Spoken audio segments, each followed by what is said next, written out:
तो आज अपन कर रहे हैं क्वेश्चन नंबर 6।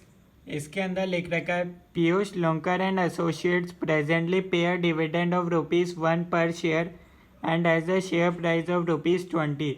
दो चीज़ें आपको बता रखी है। डिविडेंड बता रखा है ₹1 पर शेयर है और शेयर प्राइस आपको बता रखा है ₹20 है। ठीक है। फर्स्ट पार्ट में आपसे पूछा है if this dividend were expected to grow at a rate of 12% per annum for ever.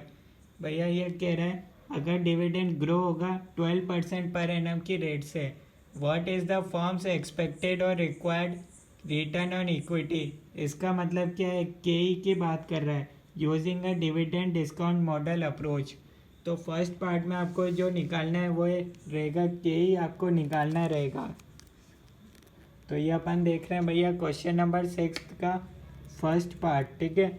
आपको क्या निकालना है, यही निकालना है firms expected return, required return on equity. ठीक है। तो स्टार्ट करते हैं भैया। अपन क्या करेंगे, गॉर्डन फार्मूला का यूज़ करेंगे। P0 = D1 डिवाइडेड बाय के माइनस जी। ठीक है। के का मतलब होता है कॉस्ट ऑफ इक्विटी, जी मतलब होता है ग्रोथ रेट। ठीक है। D1 आप जानते हैं D0 1+G। ठीक है। क्वेश्चन में क्या है, P0 गिवन है क्या, देख लो भैया। शेयर प्राइस दे रखी है 20। ठीक है। डिविडेंड दे रखा है क्या, ध्यान से देख के बताओ भैया। डिविडेंड दे रखा है 1 पर शेयर है, 1 प्लस D1 होता है, देख लो फॉर्मूला देख लो, D0 1+G। D0 अपन ने लिख लिया 1+G। ग्रोथ रेट कितनी है भैया, ग्रोथ रेट फर्स्ट पार्ट में दे रखे eight a rate of 12% per annum. तो 0.12 कर दो डिवाइडेड बाय के माइनस जी। के तो आपको निकालना है minus growth rate. Growth rate कितनी है भैया, ये रहा 12% है। ठीक है। तो इसको आप लिख सकते हो 12%। ठीक है। तो ये हो जाएगा भैया के माइनस 12% इक्वल्स टू 1.12। ये 20 इधर आ जाएगा नीचे। ठीक है। तो इसको आप सॉल्व करोगे तो आपके पास आएगा 1.12 डिवाइडेड बाई 20, 0.056। ठीक है। परसेंटेज में लिख लो, या फिर इसको ऐसा करो के माइनस 12% है तो 0.12 हो जाएगा इक्वल्स टू 0.056। यहाँ से आपके पास के आ जाएगा 0.056 प्लस 0.12। इसको आप सॉल्व करोगे तो आपके पास आ रहा है 0.176। ठीक है। आपको के परसेंटेज में चाहिए तो इंटू 100 कर दो तो ये आपके पास आ जाएगा 17.6%। यहाँ तक आपको कोई डाउट नहीं होना चाहिए। फर्स्ट पार्ट में आपसे के निकालने को पूछा है। ठीक है। वही अपन ने निकाला है। ठीक है। नेक्स्ट पार्ट में आपको बोला है instead of this situation in part 1, suppose that the dividends were expected to grow at a rate of 20% per annum for 5 years. Dividend के लिए लिख रखा है भैया ग्रो होगा dividend 20% per annum for 5 years and 10% per year there after. ठीक है। 5 साल बाद हो जाएगा 10%। Now what is the firm's expected और required return on equity. Again ये आपको के ही निकालना है। ठीक है।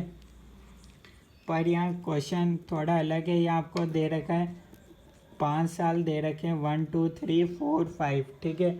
यहाँ आपको क्या दे रखा है, डिविडेंड के लिए अभी डिविडेंड है ₹1। ठीक है।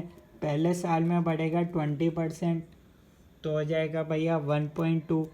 ठीक है। अगले साल क्या होगा 1.2 इंटू 120% कर लो। ठीक है। 20% बढ़ रहा है तो डायरेक्ट प्राइस आ गई डिविडेंड की सेकेंड ईयर की 1.44। थर्ड ईयर में क्या होगा 1.44, अगेन 20% बढ़ा तो आ गई 1.728।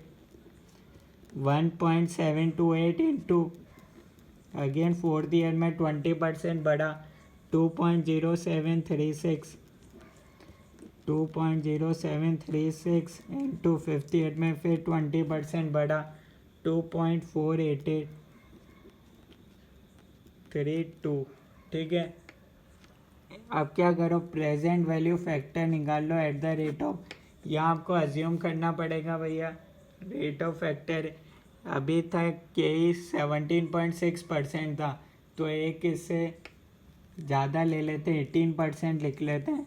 ठीक है, प्रेजेंट वैल्यू फैक्टर कैसे निकालते हैं, 1 डिवाइडेड बाय 1.18 इक्वल्स टू का साइन दबा दो, तो ये आपके पास आ गया 0.847। अब इक्वल्स टू का साइन दबाओगे आप तो यहाँ आपके पास आ जाएगा 0.718। ऐसे इक्वल्स टू का साइन फिर दबाओगे तो 0.608 आ रहा है, 0.515 और 0.437। अब इसकी प्रेजेंट वैल्यू निकाल लो, 1.2 इंटू 0.847, 1.0164, 1.03392, 1.0506, 1.06790 और ये आ रहा है 1.08739।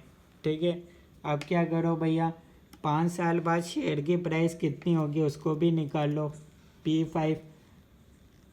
तो डी गॉर्डन फार्मूला आपको पता होगा, ये वाला है। ठीक है, इसमें कुछ नहीं कर रहे, 5 साल की 5th ईयर की शेयर प्राइस अपन निकाल रहे हैं। ठीक है, तो 2.48 1 प्लस जी, ग्रोथ रेट कितनी है भैया, 5 साल बाद तो हो जाएगी 10% हो जाएगी फॉर एवर। के ही कितना रहेगा, कॉस्ट ऑफ इक्विटी हो, ये आपको दे रखा है भैया 18% अपन ने लिया था। ठीक है, पीवी फैक्टर के ही माइनस कर दो ग्रोथ, ग्रोथ कितनी है भैया 12% है,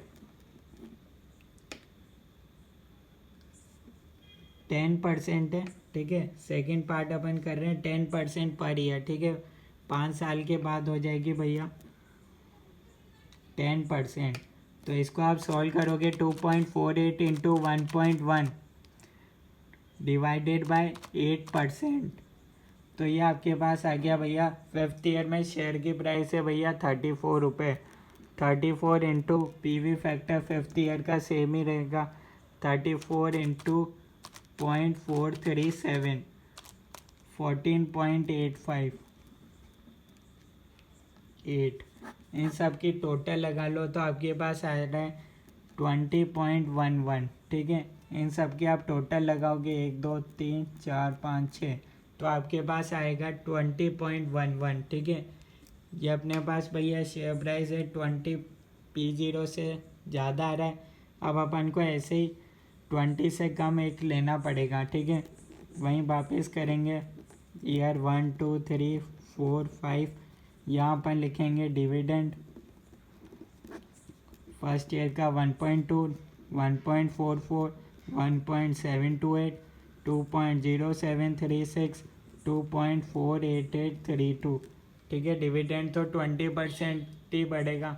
ठीक है, अपन क्या कर रहे हैं, पीवी फैक्टर एक बढ़ा देते हैं, 19% कर देते हैं, तो फर्स्ट ईयर का आ रहा है 0.840, कैलकुलेटर पे बताया था 18% का, वैसे ही आप 19% का भी निकाल सकते हो, 0.706, 0.593, 0.498, 0.419।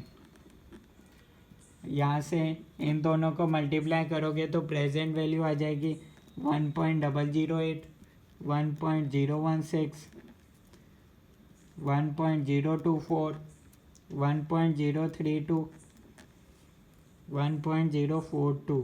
ठीक है, 5th ईयर की शेयर प्राइस निकाल लेते हैं, D6 डिवाइडेड बाई के ई माइनस जी, जैसा अपन ने इधर करा था। तो 2.48 1 plus growth rate, growth rate 5 साल बाद हो जाएगी 10%। ठीक है, अपन D6 निकाल रहे हैं। ठीक है, इसलिए अपन ने ग्रोथ 10% लिया है। के ई कितना है भैया 19% माइनस ग्रोथ रेट है 10%। ठीक है, तो ये कैलकुलेटर पे आप करोगे तो आएगा 30 आ जाएगा, P5 आ रहा है आपके पास 30। ठीक है, 5th ईयर में शेयर की प्राइस है आपके पास 30, उसकी आज की प्रेजेंट वैल्यू निकाल लेते हैं। इससे मल्टीप्लाई कर दो तो 12.57 आ रहा है। इन सबको अपन को टोटल लगानी है भैया, देखते हैं कितनी आ रही है। 17.692। इन सब प्रेजेंट वैल्यू की इतनी टोटल लगाओगे तो आपके पास आएगा 17.692। ठीक है, अब अपन फॉर्मूला यूज़ कर सकते हैं के equals to lower rate plus lower rate value minus P0 divided by हो जाएगा lower limit value minus upper limit value into difference in rate. ठीक है, लोअर लिमिट अपनी कितनी थी 18% लिया था। लोअर लिमिट की वैल्यू कितनी आई थी अपने पास 20.11। P0 कितना था share price 20 divided by 20.11 minus upper limit value 17.69 into difference in rate 19 minus 18। ठीक है, 19 PV फैक्टर लिया था, ठीक है, और 18 इधर लिया था। ठीक है, इसको आप सॉल्व कर रहे हो तो आपके पास आएगा 18.04%। यही आपको निकालना था सेकंड पार्ट में। तो ये इस क्वेश्चन का सॉल्यूशन आप देख सकते हो।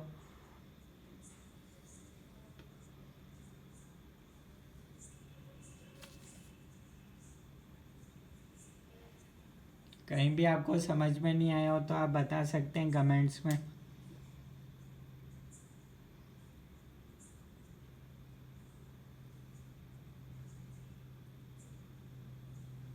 जिसने नोट नहीं करा वो कर सकता है। ठीक है।